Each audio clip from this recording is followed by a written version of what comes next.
Every day you wake up, there's always something that can be a little bit better. No matter if it's, Liz Johnson or Tommy Jones or Brad Miller. I can't believe I just put your name. I know, thank you, buddy. Yeah, like wow, that helped me out. That's kind of nice. I might start looking at the dots. All right, welcome back to the channel, everybody. And as bowlers, I'm sure we've all felt this, and I'm sure you felt this. I know we have felt this, that those times where you throw one shot and you feel like everything's perfect. Ooh, that felt like butter. And then the next shot, it all just kind of goes to shit. So one of the biggest questions that we get all the time is how to be more consistent from shot to shot. And in this video, we're gonna talk about 6 things specifically that can help you be more consistent on the lanes. So Brad, before we get into it, what is consistency? What are we talking about here? Well, there's a lot of things that can go wrong in a bowling shot, you know. There's a lot, I mean, just from the size of your steps to the angle or the direction or even the pins can be, there's a lot of things that can go wrong during a shot. So when we talk about consistency, we talk about just the overall idea of, can you walk from here to the foul line in somewhat in the same capacity, and can you get the ball to go down the lane also somewhat in the same capacity? Now, a lot of those things, either one of those things can go wrong, and that's what makes it tough. That's why we love this game, and that's why you can get into the bowling center every single day, work your butt off, and there's still, every day you wake up, there's always something that can be a little bit better, because that consistency part of this game is always going to be the struggle, because it's hard. You got a heavy weighted object in your hand, you got a moving body, you got invisible oil, and all these things, you got round pins, round ball, all these things make us have to do that whole motion from start to when the ball hits the pins. We are required to have to do that relatively consistently. The speed, the angle of the steps, the direction, the size of the steps, where the ball is, the approach, the speed of the ball going down the lane, the spin of the ball. The more we get into the bowling alley, the more we practice, the more we watch YouTube videos, the better at those things we get, the higher the scores. But consistency is, you know, it's a big part of the game. It's a little intimidating when you put it all like that. I like what you said there. Like, I think a lot of people think of consistency and they simply think hitting the same target every time, which is very, very important. But if we hit that target and we're a little off on our speed, or we hit it a little bit more, or we rotate it a lot too much, you know, we could hit our target, but the ball is going to do a lot of different things. So in these 6 things that we talk about here today, it's not just about hitting that same mark every time. It's hitting that same mark, but also throwing it the same. So Brad, what's our first tip today on how we can be more consistent? Well, let's start where we start. Start where we start. Okay. Let's start with the stance. I like that. You know, and you know, placement of where the stance is and how you actually stand. So if you get set up into your getting ready to go into your shot, and one frame you hold the ball up like this, and then the next frame you're down a little bit here, and then maybe the next frame you're a little bit in the middle, and you're just not really paying attention to the placement of the bowling ball, you know, of your body. Those things cause you to be inconsistent. It's actually, you know, a great player, there's no consistency. I mean, if you start here and then start here, there's no consistency. You ruin it from right out the get-go. That's why we got to start at the beginning. Yeah, we want to make sure we start at the same time. And I'm not opposed to, if you want to hold it a little higher, hold it lower, have your hips open, have your hip closed. All that stuff can work. We just want to make sure we're doing it the same. When you look at PBA players, you know, you see them doing the wiggle and you see all this stuff. And not saying you got to kind of get into it like you see a lot of pros do, but the reason being is that they're so particular about how they start. They want to make sure everything feels the exact same to get going. So yes, what Brad said with the stance is extremely important. The second thing that I want to point out, and I just see it seems like a very novice thing, but it's simply, yes, we want to be in the same stance, but we also want to start in the same place. Nothing drives me more crazy as a coach when I watch bowlers. They're talking about not being consistent shot to shot, and then they're not paying attention to where they're standing on the approach. One shot they're standing on 20, the next shot they're standing on 22, the next shot they're standing on 19. They just think they're standing around the same place. It's like, listen, that's going to completely change your launch angle and how you get to the friction and how the ball reads the friction. So just simply the second tip, make sure you're paying attention to where you're standing and make sure you're standing in the same spot every time until you have to adjust. Same spot's important. I mean, even visually, because in order for you to get the ball going down the lane the same way, your eyesight, like your vision of you walk, the second you move, like you're just the angle at which you're looking at the lane just changed a little bit, and it's very subtle, and it's a little easier to know exactly where you're standing when you're around the dots. When you get to play a big hook shot and these dots run out, and it's kind of just free for all, like 20 boards out, it's a little easy to get lackadaisical when you. And I know I do that a little bit. It kind of bothers Kyle a little bit, but yeah, definitely do not get lackadaisical on where you are standing. It is everything. All right, so now we're going to get into the actual approach. How can we be more consistent once we start moving, once we gather all these steps on the approach? How do we do it? Yeah, so we talked about our setup. We talked about how we start being consistent. Well, now we want our steps to be consistent, and really in our steps, we want them to be fundamentally sound. So what does that mean? Well, a couple of simple things as far as approach basics go is we don't want our steps to be too large. This is getting our feet ahead of our body. You can see how my foot is ahead of our body. In the approach, we want to kind of keep our feet under our body the entire time. You watch a lot of the most powerful players on tour, they take really short steps. Power step is short, everything's short, keeping that feet under you to be able to just explode through. This, I can't really explode if my feet are really wide, but if my feet are under me, I can explode. If you were trying to jump up as much as you can, you wouldn't jump up from a very wide position. You would have your feet under your shoulders. This is more explosive. Same thing in a bowling approach. The other fundamental thing that I see in approach basics to be consistent is make sure we aren't drifting right. So if you're watching yourself and videoing yourself at home, make sure your steps aren't drifting right, particularly that third and fourth step. One of the most common things that we try to fix as coaches is when we see people get into their third step, that third step sometimes goes right, and that power step then also goes right. Well, now this step is in the way of my swing coming down, and that's where we see everyone chicken wing. That fourth step, that power step, needs to be straight in front of that third one and not go to the right, so we have this window that our swing can now develop. I'd say, Brad, those are the two biggest things I see as far as in the approach is people taking too large of steps and drifting right. Yeah, and in terms of consistency, you know, the slide and something close to the foul line, we can get a little larger, but you know, we've always kind of been taught a little bit like you really just want to feel like you're walking. In terms of consistency, if you want a consistent approach, starting off big just to have a little small, just to have another big, just that rhythm and momentum is so, it's like, it's big and then small. So when you start small, it allows your body just to kind of flow a little easier to really get into like a consistent flow that you feel when you're really bowling good. And a great drill that you could do to really help the consistency of your full approach is just to go through it without the bowling ball. You know, things do change a little bit when you put a 14, 13, 15 pound ball in your hand, but overall, being a good bowler is you're very familiar with the motion of your body, and the better you get, the more you kind of feel if it's open a little bit, if your hips are too closed, or if you drift to the right a little bit. So in order to get familiar with that, you just got to go through the motion, whether that's with a 15-pound ball or not. You can do this in your living room, you can do this in your basement, of just taking a couple of small steps to start, learn how to get going with your momentum. Let's do a couple here. Yeah. So you're talking about basically just doing my whole approach like a shadow approach without the ball. Yeah. So I'm gonna do my full approach here. And you're paying attention to just, you know, the length of your steps, you know, your whole body, see how it flows. So I'm doing 1, 2, 3, 4, and then practicing my slide. Now I think one thing to keep in mind here when you're doing these, I mean, you could do these as warm-ups. Like you said, you can do them at your home.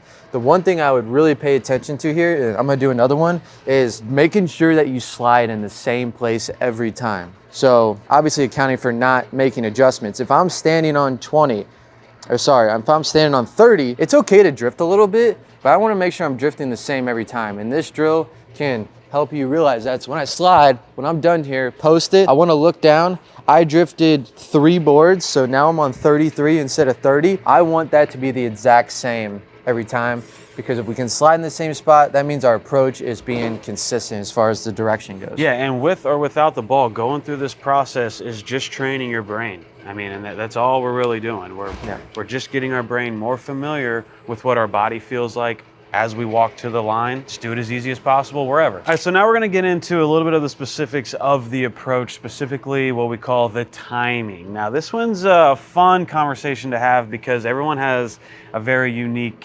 style of bowling. Everyone has their way of doing things, which could lead to some later timing, some earlier timing. And by timing, what exactly do we mean, Kyle? You know, there's different ways people measure timing. Out of all the coaches I've worked with and all the ways to see it, the best way to measure timing, in my opinion, is you really need to be able to see it on video. So you got to video yourself from the side. But if you were looking at the side and I was in slow motion, when I am in my power step going into my slide, and my trail leg is about to sweep off the ground. But before this happens, when I'm in this spot right here, I like to look at this arm, and is this arm below parallel or is it above parallel? You watch all the best bowlers ever to exist, no matter if it's Liz Johnson or Tommy Jones or Brad Miller, they are all, I can't believe I just put your name. I know, thank you, buddy. You're welcome. I appreciate it. But look at all of them. Their arms parallel right before this trail leg is gonna sweep.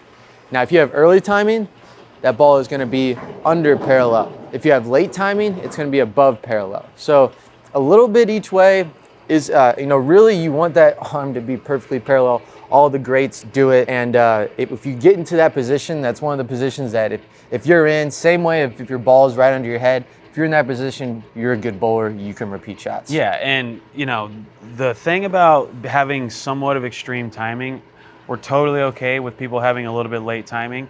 We're totally okay with people having a little bit early timing. But once you start creeping into these extremes of a delayed push away, delayed swing, generally we see a limitation of rev rate on that side. It allows you to play straight pretty good, but it's hard to create big angles and have a big hook with some late timing. And then on the vice versa, it's hard to kind of play a little bit straighter and have this softness. If you're getting up here really early and you're kind of getting loaded really early, we can see some decent hook shots out of that, but it's not gonna allow you to be very versatile, which is why we like to, you don't have to be dead in the middle, but in order for this to be your playground and for you to be, a pretty good bowler, you can move left, you can change some speeds, you can be consistent. These extreme timings really kind of limit us on one end or the other. Yeah.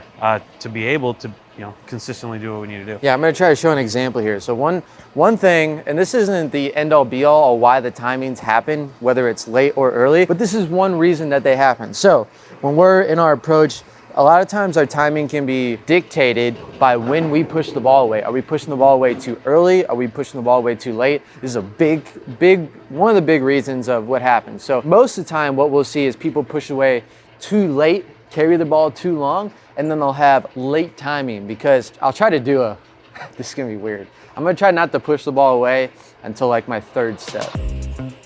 Oh my God, I can't even do it.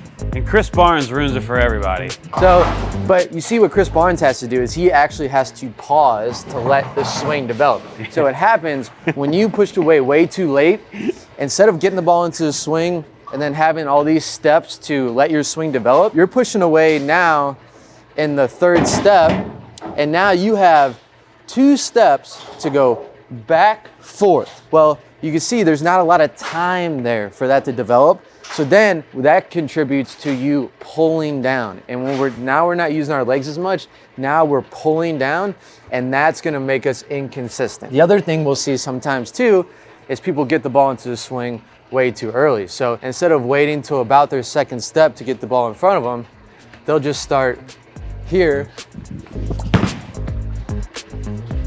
and start getting that ball into the swing kind of on their first step, and that ball actually gets behind them a little too early, and the ball wants to come down a little earlier, thus having early. Did you see what happened to your feet right there? Like they had to go quick, because my body was trying to like, hey man, what's going on? The ball's here? already in the swing. You gotta go. Correct. So making sure we have timing that's efficient is extremely important. Whether you're a little early, whether you're a little late, having those proper fundamentals where you can engage your legs correctly, it's gonna be really important to be consistent. All right, guys, tip number 4 on how to be more consistent is simply having a better system on targeting and where to look on the lane. So Brad, what are some things that people can take home to target better? It's kind of an open book in terms of targeting on like where you want to look. We've seen some of the best bowlers in the world look down at their feet. Like they look straight down, but that's because He's more than likely, the guy I'm talking about is Wes Malott. He's a very big field player, but it doesn't matter where his eyes are because he's thinking like how he needs to release it, but he's already got everything set up to where he kind of knows. Okay, so we know like. Pretty sure Liz Johnson looks really early. A couple other too. ones, yeah, a couple other and she's ones. Like the most accurate bowler ever, so maybe there's something to that. Yeah, because they're actually just paying attention to this right here. They need it to go off their hand the certain way in a certain direction, and when they look up, it distracts them from thinking about right here. I understand that totally because I look down too. But I'll look at the arrows, and then some people look down lane. You know, some people look at I guess the lane surface changes a little bit because the Brunswick Pro-Am lane has like little markers at the end, and then you get into some AMF that doesn't have the markers at the end. So yeah, the rangefinders. The rangefinders. So targeting down lane can be a little different depending on which center you're in, but we've seen it all over the place. And so it's important to know that it is possible to kind of do it how you want. And I love the idea of just for the sake of practice, and we've been through these practicing moments of trying things. So if I normally look at the arrows, and I'm a pretty new bowler or whatever, and I'm still in this learning phase of just trying to see what I do. I love the idea of you going in there and trying to look down lane for 20 minutes or so in a practice. And if it feels terrible, then you just go back to how you normally looked. But just the idea of being open-minded on where you can look, it's a good practice tool. Kind of eliminates what you don't want to do. But the idea stands is you can look wherever you want. And we've seen the best bowlers look literally anywhere down the lane because it's really just a contest of, well, how can I effectively get this ball going down the lane the most efficient way and create the highest score? How you get there is always, you know, pretty unique, which is the best thing, the part about the bowling. And your targeting system is no different. But it is important to know that we do need a system. Like wherever it is, wherever you want to look, you need to do it the same way consistently. Because when you do look at different places, it does throw you off visually, just the motion of your body, and things can get a little tricky if you're not being consistent on where you look. So yeah, if I'm to build on like what you're saying, and I'm always a component for one, we definitely need to have, like what you just said, a system. A lot of people choose to just kind of look at the pins, and you can't build off of that. You can maybe have some success at some point when you're bowling on some easy house shots and you're kind of just letting your body guide it. But like long term, to build on it, you can't. Now, I personally like the idea of looking closer as opposed to looking further away. Have you ever heard the idea of like the further away you look, it helps you like get the ball down the lane? Down the lane. And then the closer you look, it'll make the ball And I read. used to do that as a kid. If I wanted to get the ball down the lane, I would look farther down the lane, and I realized it was just too tough to do. Yeah, like I'm gonna do a shot where I look down the lane here. Oh my God. Yeah, like wow, that helped me projection. The visual throws you, it's hard to go back from one to another. It is. Now, I'm gonna do one where I look a little closer here. Now, overall, when we're talking about visuals and where to look on the lane, I'm a proponent of looking closer, mainly because it's easier to hit something that's closer to you. Like, you know, absolutely. Like if I'm trying to hit my target and look at, you know, a point, like the closer it is to me, the more I can. So I'm gonna not do the arrows. I'm gonna do the dots here. Oh yeah, the dots are low. The dots are low. Let me try this. And you just got out of that much cleaner. So, way cleaner, wow. Way cleaner. So you could just see by me how much different I threw the ball, and the only thing I changed there was where I looked. I looked at basically the beginning of the approach there, and then the other one was like looking down lane where I lofted it, didn't get out as clean, but one did get further down the lane, one kind of read, picked up. Maybe there's some truth to that, maybe there's not, but the idea, you gotta look somewhere where you're comfortable looking at. Yep, look, same spot for a long time, and in general, we see people looking a little closer to them than farther down lane. That's kind of nice. I might start looking at the dots. That's pretty good. All right, so now we're down toward this little black line that they call the foul line. We're gonna be talking about basically the release position, the finishing position of the approach. What tips do you have for us? Yeah, really, when we get to our finish position, I like to see balance. When I was growing up, my dad would preach balance to me. I mean, it got to the point where he would let me do what he would call my hook monster shot, where I could get all over it as a kid, but he didn't want me to like get into some bad habits, because a lot of times when we're really trying to force things and trying to hit it harder and put more effort into it, we start falling off. And we start falling off, our body is moving and rotating to where we're not being as consistent. So he would say, hey man, I'll let you get all over it, but you can't fall off a shot. As soon as you fall off a shot, you're done. Can't do your getting after it anymore. So I'm over here like, all right, I'm gonna get after it, but I'm gonna make sure I'm steady. And those fundamentals, I feel like, are one of the biggest things in my personal development, is not falling off shots hardly ever. So we want to, basically the biggest thing here in our finish position is we want to stay balanced at the line as long as possible. And one drill that you can work on this is that when you get in your finish position here, as long as your body is able, hold this position until the ball hits the pins. Not saying you have to do that all the time, but it just teaches your body to stay in that position as long as possible, as a little drill. It's a difference maker. I mean, there's a lot of motion going on here, so to land the plane as softly as possible can really set you apart from your opponents. And we've been around the block enough now to where we've seen basically every type of physical game: speed, rev, tall, short. Yep. We've seen it all. And one of the most common denominators on whether or not we can tell if someone has a lot of potential or is already good is their balance at the foul line. They can do amazing things back here, but if we watch them consistently fall off shots, I'm immediately going, it probably ain't gonna work.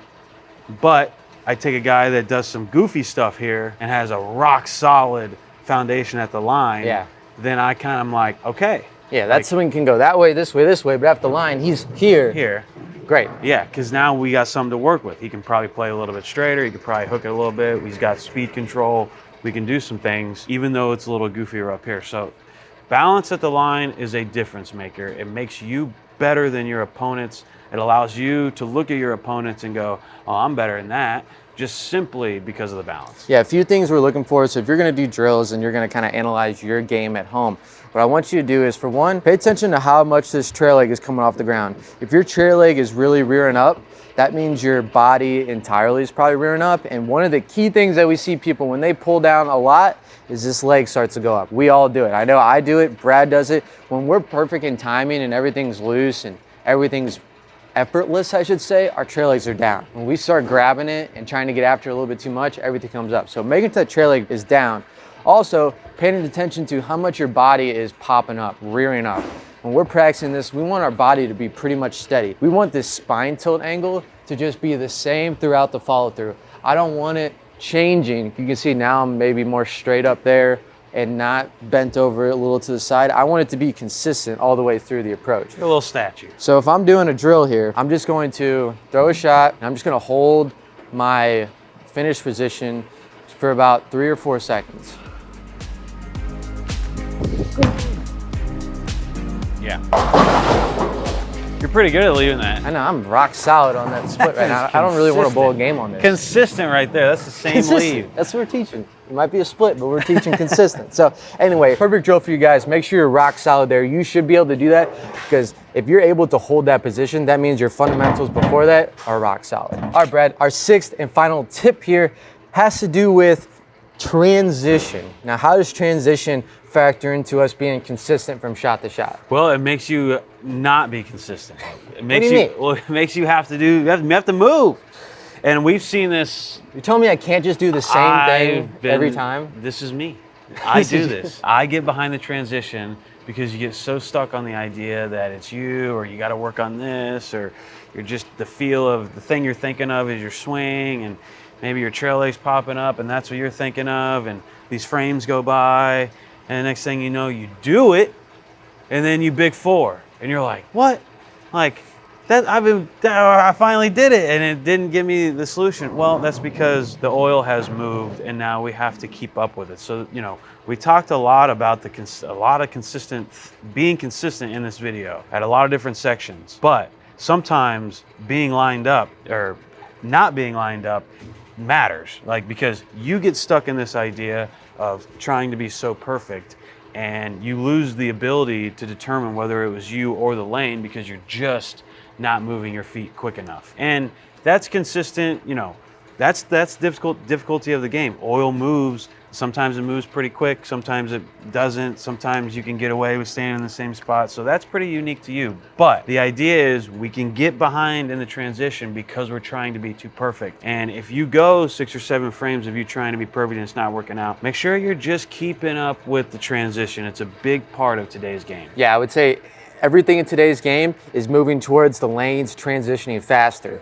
Bowling balls are stronger. Players are getting smarter, players are getting more powerful. All those things make the lane, everything happens much, much quicker, much faster. Those days of, everyone having lower rev rates and throwing weaker balls and you're kind of able to stay in the same spot for 3 games. Most of the time when we're bowling now, those are gone. Those are in the past. So we're telling you, hey, yeah, you got to throw the same exact shot every time, but that shot needs to change. Like you get to throw it for maybe 6 frames if you're lucky, maybe a game if you're lucky, but then we have to move, and then you got to be consistent in that new line, but adjusting to that, because the amount of times I've seen people think they're tugging it, and I'm watching that ball hook at the arrows, and they can't visually see it, and it's going through the face, and they keep thinking, man, I'm throwing it bad. It's like, dude, if I could just place them and move them over like 4-2 or 2-1, they'd be packing it. They think it's them, it's the lane transitioning. All right, so there you have it. There are 6 things and 6 ways for you to be more consistent in your bowling game. Yep, and if you guys are wanting a free gift, a free video from our Master of the Lane course, there's a link in the description, absolutely free. We'd love for you to have it. One of the biggest things that we hear is how to adjust on the lane, and this video talks about that. So hope this makes you guys be a little more consistent, shot to shot, and we'll see you in the next one.